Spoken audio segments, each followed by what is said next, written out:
I'm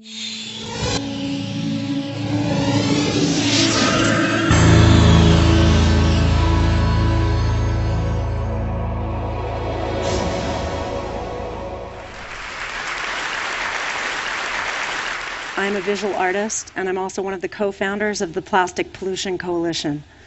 I've been working with plastic bags, which I cut up and sew back together as my primary material for my artwork for the last 20 years. I turn them into 2- and 3-dimensional pieces and sculptures and installations. Upon working with the plastic, after about the first 8 years, some of my work started to fissure and break down into smaller little bits of plastic. And I thought, great, it's ephemeral, just like us. Upon educating myself a little further about plastics, I actually realized this was a bad thing. It's a bad thing that plastic breaks down into smaller little bits because it's always still plastic. And what we're finding is that a lot of it is in the marine environment. I then, in the last few years, learned about the Pacific Garbage Patch and the gyre. And my initial reaction, and I think that this is a lot of people's first reaction to learning about it, is, oh my God, we've got to go out there and clean this thing up. So I actually developed a proposal to go out with a cargo ship and 2 decommissioned fishing trawlers, a crane, a chipping machine, and a cold molding machine.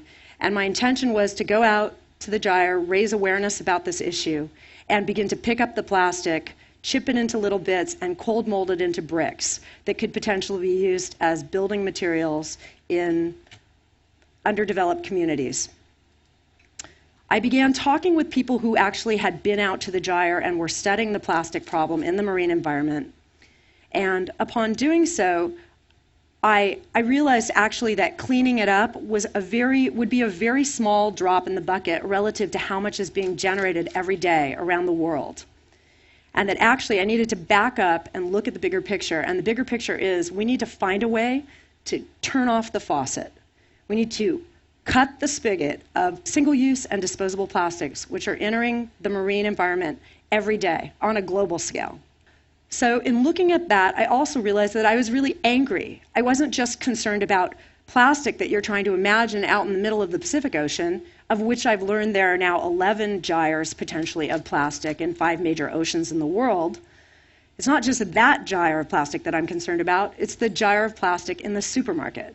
I go to the supermarket and all of my food is packaged in plastic. All of my beverages are packaged in plastic, even at the health food market. I'm also concerned about the plastic in the refrigerator.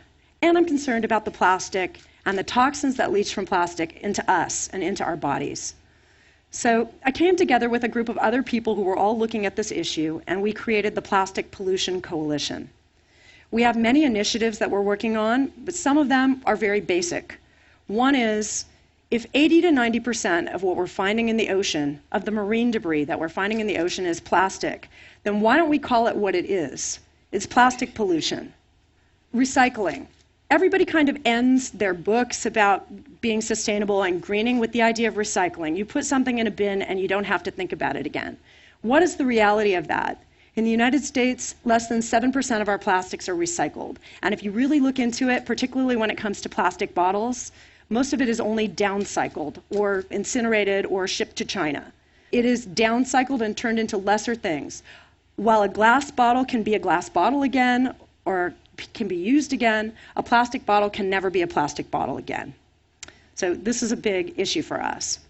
Another thing that we're looking at and asking people to think about is we've added a 4th R onto the front of the reduce, reuse, recycle 3 Rs, and that is refuse.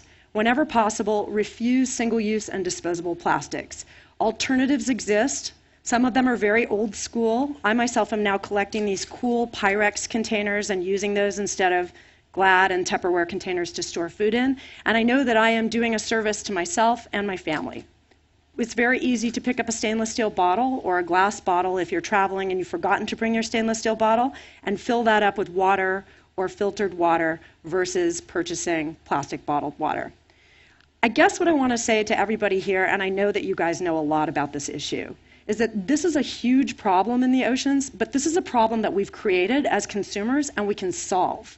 We can solve this by raising awareness of the issue and teaching people to choose alternatives. So whenever possible, to choose alternatives to single-use plastics. We can cut the stem, tie the stem of this into our oceans, and in doing so, save our oceans, save our planet, save ourselves. Thank you.